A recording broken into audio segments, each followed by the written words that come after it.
பார்த்திபன் கனவு பாகம் 2 அத்தியாயம் 9 தந்தையும் மகளும். தந்தை எப்போ வருவார் அப்படிங்கிற மாதிரி காத்துக்கிட்டு இருந்தா குந்தவி தேவி. சரி, தந்தை யார் அப்படிங்கிறது, குந்தவியோடைய அப்பா நம்மளுடைய ரவிவர்ம பல்லவர், நம்ம எல்லாருக்குமே தெரியும், பல்லவ மன்னர். ஆனால் அம்மா யார் அப்படின்னு பார்த்தீங்கன்னா, பாண்டிய நாட்டை சேர்ந்த ஒரு இளவரசி தான் அவங்களுடைய அம்மா. வானமாதேவி அவங்களுடைய பெயர். வானமாதேவி ரொம்ப நல்ல குலப்பெண், பாண்டிய நாட்டு இளவரசி, ராஜகுமாரி. நம்மளுடைய பல்லவ மன்னவரை மனம் புரிஞ்சு அவங்க இருவருக்கும் பிறந்தவங்க தான் குந்தவி தேவி. இங்கே என்ன அப்படின்னு பார்த்தீங்கன்னா, ஆனால் அந்த சந்தோஷம் நிலச்சி நிற்கல. குந்தவி தேவிக்கு ஒரு 5 வயது இருக்கும்போதே வானமாதேவி காலமாயிடுறாங்க. அதற்கப்புறம் வானமாதேவியை வளர்த்தது எல்லாம் சிவகாமி அம்மை தான்.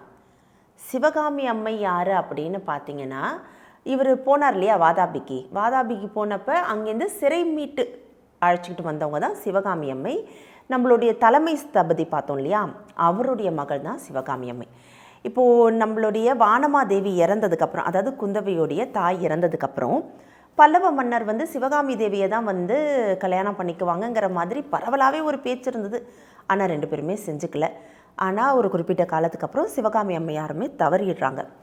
அதற்கப்புறம் பூராவுமே நம்மளுடைய குந்தவி தேவியை வளர்த்ததெல்லாம் மகேந்திரவர்மனுடைய மனைவி. அதாவது நம்ம ரவிவர்மர் இருக்கிறாலே, அவருடைய தந்தை மகேந்திரவர்மனுடைய மனைவிகள் இவளுக்கு பாட்டி ஆகணும் இல்லையா குந்தவி தேவிக்கு. அந்த பாட்டிமார்கள் அரண்மனையில் இருந்தாங்க, அவங்க தான் வளர்த்தாங்க.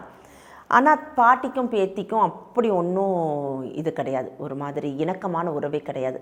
ஏன்னா எப்போ பாரு என்ன பண்ணுவாங்க அவங்க அந்த பாட்டிமார்கள் அப்படின்னா, இவங்க பாண்டிய நாட்டு இளவரசி இல்லை, ரவிவர்மருடைய மனைவி. அதனால் தெற்கத்தியா அப்படின்னு சொல்லிட்டு ஒரு மாதிரி ஏளனமான ஒரு பேச்சு பேசுவாங்க. அப்படிங்கிறதுனால குந்தவிக்கு பிடிக்காது. அதனால் பாட்டிங்களோட ஒட்டுறதே கிடையாது. அவளுக்கு இருக்கிற சந்தோஷம் எல்லாமே அப்பா வீட்டில் இருந்தால் தான். சக்கரவர்த்தி எப்போல்லாம் அரண்மனையில் இருக்கிறாரோ அப்போல்லாம் ஒரே சந்தோஷமாக இருப்பாள். அவருடைய தோலை கட்டிக்கிட்டு தொங்குறது, அவரோட வெளியில் போகிறது, சேர்ந்து ஓவியம் வரைகிறது, அவர் எங்கெல்லாம் போகிறாரோ பின்னாடியே பிடிச்சிட்டு போகிறது, சில சமயம் இவன் முந்திக்கிட்டு போகிறது, அப்படிங்கிற மாதிரி அவளுக்கு பிடித்ததெல்லாம் அவளுடைய தந்தை.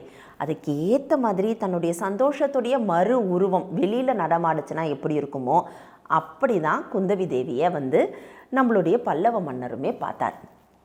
இங்கே என்ன அப்படின்னா, குந்தவி தேவிக்கு முழுக்க தன்னுடைய தந்தை மட்டுமே உலகமாக இருந்தது. ஏன்னா அம்மாவுடைய அரவணைப்பு கிடையாது, அம்மாவாக சிவகாமி அம்மையாரும் இல்லை, பாட்டிமார்களும் அவங்கள பார்த்துக்கல. அப்படிங்கிறதுனால தந்தை இல்லாத நேரம், அதாவது சக்கரவர்த்தி இல்லாத நேரம் எல்லாம் அரண்மனையில் அவள் தனிமையிலே இருந்தாள். அவளுக்கு யாரோடையும் சேர பிடிக்கல. தந்தை இருக்கக்கூடிய நேரங்கள்லாம் நேரமே பத்தலையாம், அந்த நாள் விரிவடையாமல் இருந்துதான். ஆனால் தந்தை இல்லாத நாட்கள் எல்லாமே அப்படியே ஏண்டா இந்த உலகத்தில் இருக்கும், அப்பாவோடையே எங்கே போனாலும் போயிடலாமா அப்படிங்கிற மாதிரி இருக்கும். இவளுக்கு பல சமயங்களில் யோசனை உண்டு, ஐயோ அப்பா ஏன் தான் போருக்கலாம் போகிறாரோ, என்னை விட்டு பிரிஞ்சு இருக்கிறாரு அப்படின்னு சொல்லிட்டு இவளுக்கு ரொம்ப வருத்தமாக இருக்கும். என்றைக்கும் இல்லாமல் குட்டி போட்ட பூனை மாதிரி அரண்மனையை சுற்றி வந்துட்டு இருந்தா குந்தவி தேவி. எதுக்குன்னா, அப்பா வரணும்ல, வந்தால் விசாரிக்கணும்ல. யாரை பற்றி? அந்த கட்டுண்டு வந்தானே அந்த வாலிபனை பற்றி. அதுக்காக சுற்றி வர அரண்மனையே. அந்தி சாஞ்சிருச்சு, பௌர்ணமி நிலா வந்துடுச்சு. மற்ற நேரமாக இருந்தால் அந்த பௌர்ணமி நிலாவை பார்த்து ஒரு 1000 கதை பேசியிருப்பான். இன்றைக்கி நிலாவையே பார்க்க பிடிக்கல, ஏன் தான் நிலா வந்ததோங்கிற மாதிரி உட்காந்துருக்கா. நிலாவே வந்துருச்சு, இன்னும் சக்கரவர்த்தி வரலையே அப்படின்னு இன்னொரு பக்கம் கவலை. இவள் அப்படி சுற்றி இருக்கும்போதே சக்கரவர்த்தியோடைய வருகை சத்தம் கேட்குது. வேகமாக ஓடி போகிறா. அவள் உள்ளே வர்றதுக்குள்ளே ஓடி போயிட்டு அப்படி தோலை கட்டிக்கிட்டு ஊஞ்சல் ஆடுற மாதிரி தொங்குறான். தொங்கினோடனே, ஏன்ப்பா இவ்வளோ நேரம் வர்றதுக்கு அப்படின்னோடனே, என்னம்மா எப்பயும் வர நேரத்துக்கு தானே நான் வந்திருக்கேன், என்ன இன்னைக்கு இவ்வளோ ஆர்வமாக காத்துட்ருக்க? அப்படி காத்திருக்கிற அளவுக்கு வேறு ஏதாவது செய்தி இருக்கா, என்கிட்ட சொல்லணுமா அப்படின்னு கேட்குறாரு. இல்லை, என்கிட்ட ஒரு முக்கியமான செய்தி இருக்குது, ஆனால் சொல்லணும், முதல்ல நீங்கள் சொல்லுங்கள். காலையிலேருந்து என்ன நடந்ததுன்னு சொல்லுங்கள். நீங்கள் அரண்மனைக்கு போனீங்களா, என்ன நடந்ததுன்னு சொல்லுங்கள். அங்கே கூட்டம் கூடுச்சே, அது என்ன நடந்ததுன்னு சொல்லுங்கள். அதுக்கப்புறமா நான் என்ன நினச்சிருக்கேன், என் மனசில் என்ன இருக்குன்றதை நான் சொல்கிறேன்னொன்னே, நீ விட மாட்டியே என்ன அப்படிங்கிறாரு. நிச்சயமாக உங்கள் தோலை கட்டிகிட்டு இருக்கிறத நான் விட மாட்டேன். ஐயோ கடவுளே, உன்னை இன்னொருத்தன் தலையில் கட்டுற வரைக்கும் நீ ஏன் தோலை விட்டு இறங்க போகிறதில்ல அப்படின்னோடனே, ஆமாம், என்னை இன்னொருத்தன் தலையில் கட்டிட்டிங்கன்னா நீங்கள் ரொம்பவே விடுதலை ஆயிடலாம், அதுக்கப்புறம் போருக்கு போகலான்னு நினைக்கிறீங்க. நீ எங்கே என்ன போருக்கெல்லாம் போக போக விடுற? நீ என்னை போருக்கு போக முடியாமல் தான் நீ என்னை கட்டி போட்டு வச்சுருக்கே உன் பாசத்தால், அப்புறம் எங்கே போருக்கு போகிறது அப்படின்னு சொல்லிட்டு கேட்குறான். அப்போ உடனே இவ குந்தவி சொல்கிறா, எல்லா பேச்சையும் விடுங்க, முதல்ல வந்து கூட்டத்தில் என்ன நடந்ததுன்னு சொல்லுங்கள் அப்படின்னா. முக்கியமான ஒரு தகவல் வந்திருக்குமா, என்னென்னா இலங்கையில் போர் முடிஞ்சிடுச்சு, உன்னுடைய அண்ணன் வந்து அங்கே வெற்றி பெற்றுட்டான், இலங்கை மன்னன் வந்து என்ன சொல்லியிருக்கான், தூது அனுப்பிச்சிருக்கான், இந்த மாதிரி சமாதானத்தை விரும்புகிறோம், உங்கள் ஆள் யாராவது வந்து இங்கே வந்து அரியணையில் விட்டுருங்க, உங்கள் கீழே நாங்கள் வந்து ஆட்சி புரிஞ்சுக்கிறோன்ட்டு இலங்கை மன்னன் வந்து தூது விட்டுருக்கான்.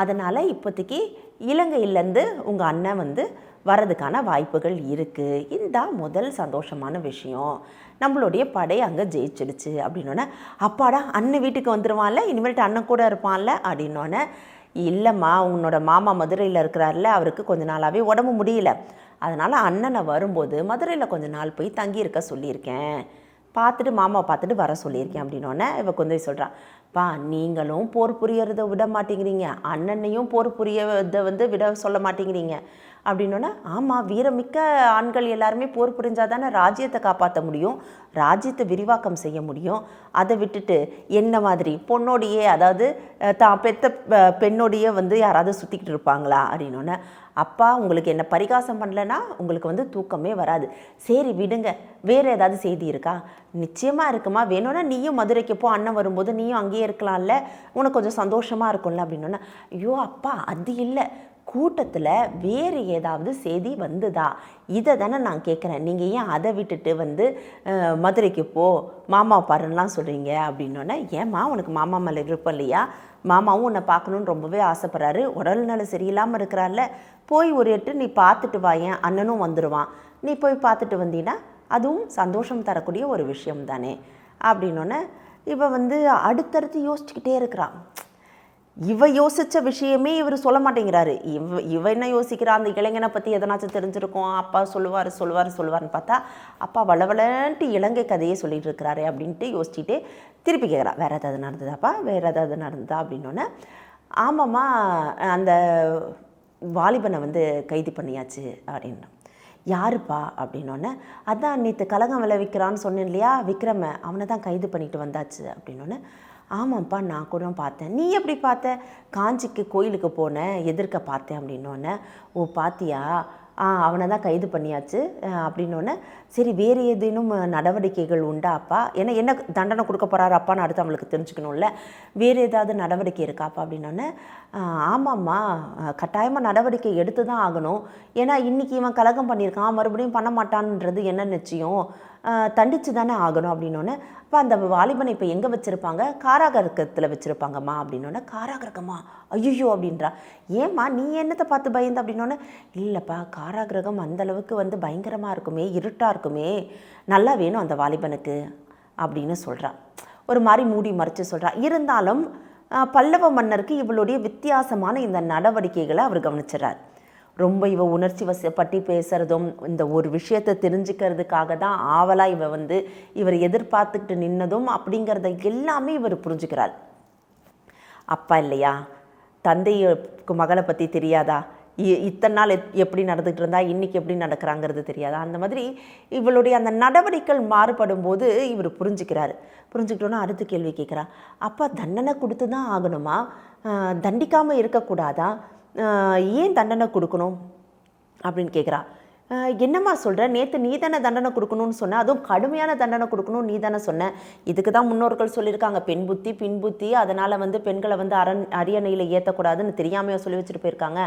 ஆமாம் பெண் புத்தி பின் புத்தி தான், நீங்கள் வந்து இப்படி போருக்காக போயிடுவீங்க, நீங்கள மாதிரி ஆட்கள் வந்து அரியணையில் ஏறி இருந்தால் இந்நேரத்துக்கு உலகமே சமாதானமாக இருந்திருக்கும், சுதந்திரமாக எல்லாரும் இருந்திருப்பாங்க, உங்களால் தான் சண்டை வம்பு சச்சரவு போர் எல்லாமே, எங்களை விட்டுருந்தீங்கன்னா நாங்கள் சமாதான புறாவை விட்டுருப்போம். இப்போ கூட பாருங்கள் அந்த பையனை பார்த்தேன், அந்த இளைஞன் வந்து அவ்வளோ கெட்டவனா தெரியல, யாரோ அவனுக்கு துர்போதனை செய்கிறாங்க, என்னை மட்டும் ஒரே ஒரு தடவை விட்டு பாருங்கள் அவன்கிட்ட பேசுறதுக்கு, சமாதானமாக பேசி இந்த ராஜ்யத்துக்கீழே நான் இருக்கிறேன்னு சொல்கிற அளவுக்கு நான் அவன் மனசை மாற்றுவேன்ப்பா, உங்களுக்கு தெரியாதது ஒன்றும் இல்லை அப்படின்னோடனே உடனே ரவிவர்மர் சொல்கிறாரு, மா பெண்களால் முடியாதது எதுவுமே இல்லைங்கிறது தெரியுமே, நல்ல ஆண்டு அனுபவிக்கக்கூடிய மிகப்பெரிய சக்கரவர்த்தியையும் ஆண்டியாக ஆக்கிறதே பெண்கள் தானே, இருக்கட்டும்னு ஆன்மீகத்திலேயே உலாவிக்கிட்டு இருக்கிறவங்கள சம்சாரியாக்கிறதும் இதே பெண்கள் தான்.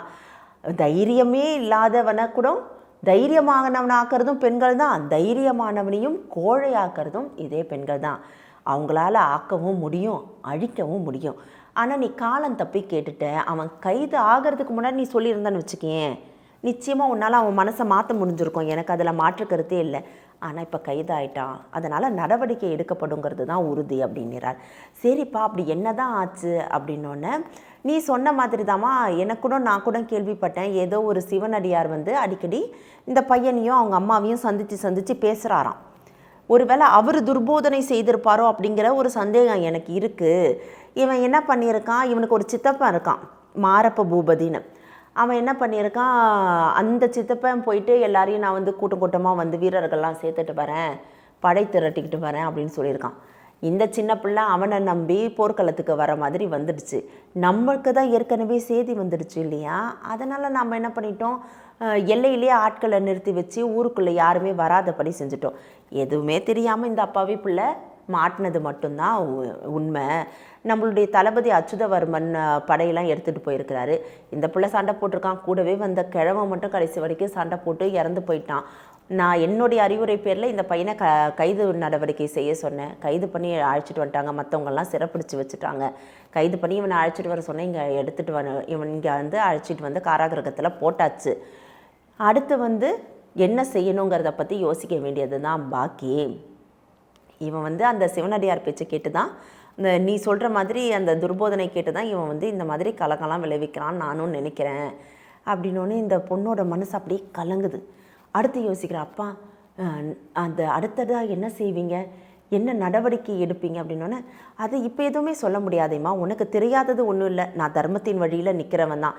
தர்மத்துக்கு இந்த பக்கமும் அந்த பக்கமும் நான் சாயறதே கிடையாது. என்ன ராஜாதிராஜன் எல்லாரும் சொல்கிறாங்கன்னா அந்த வழியில் வந்த நான் அதை காப்பாற்றுவேன், அந்த தர்மத்தை நிலைநாட்டுவேன். தர்மத்தை காப்பாற்றுறதுக்காக நாளைக்கு சபை கூடணுன்னு என்ன நடவடிக்கைகள் எடுக்கணுங்கிறத எல்லாரும் சொல்கிறாங்களோ அதில் தவறு ஏதாவது இருந்ததுன்னா அதை திருத்துவேன். தவறு இல்லைன்னா அந்த தண்டனையை நான் உறுதிப்படுத்துவேன். ஏன்பா தவறு செய்திருந்தால் தண்டனை நிச்சயம் தானா, திருத்தக்கூடாதா அப்படின்னோடனே அப்போ சொல்கிறாரு, இன்றைக்கி இவன் ஒருத்தன் கலகம் பண்ணணுன்ட்டு ஆரம்பிச்சிருக்கான். இன்றைக்கி இவனை நான் கேட்கலை அப்படின்னா நாளைக்கு ஊருக்கு ஒவ்வொருத்தன் ஆரம்பிப்பான். ஒரு பயம் இல்லாமல் போயிடும். அப்புறம் நான் எதுக்கு சக்கரவர்த்தின்னு இங்கே இருக்கிறேன்? நம்ம வந்து எப்போவுமே சக்கரவர்த்தி மகள்கிட்ட வந்து பாசமாக பேசியே பார்த்துருப்போம் இல்லையா? இப்போ இவர் சொல்கிறார், அப்போ சக்கரவர்த்தி அப்படின்னா யார் வேணால் கலகம் பண்ணிட்டோன்னு அமைதியாக இருக்க முடியாது இல்லையா? நாட்டில் அமைதி நிலவணும் இல்லையா? அப்போ நம்ம என்ன பண்ணணும், கலகம் செய்கிறவனை அதே இடத்துல அந்த கலகத்துக்கான தண்டனையை கொடுத்தாதான் அடுத்தவன் கலகம் பண்ணணும்னு துணிய மாட்டான். ஆனால் எந்த இடத்துலையும் நீதியோ நேர்மையோ தவறாமல் அவனுக்கான தண்டனைகள் வழங்கப்படும் அப்படின்னு சொல்கிறார். குந்தவைக்கு இன்னும் கலக்கம் அதிகமாயிடுச்சு. மறுநாள் சபை கூடுச்சா, என்ன தண்டனை கொடுத்தாங்க, அது குந்தவி தேவிக்கு தெரிஞ்சுதா? அடுத்த அத்தியாயத்தில் பார்க்கலாம். இந்த தகவல் உங்களுக்கு பிடிச்சிருந்தா லைக் பண்ணுங்க, உங்க ஃப்ரெண்ட்ஸுக்கு ஷேர் பண்ணுங்க, மறக்காம எங்க சேனலுக்கு சப்ஸ்கிரைப் பண்ணுங்க.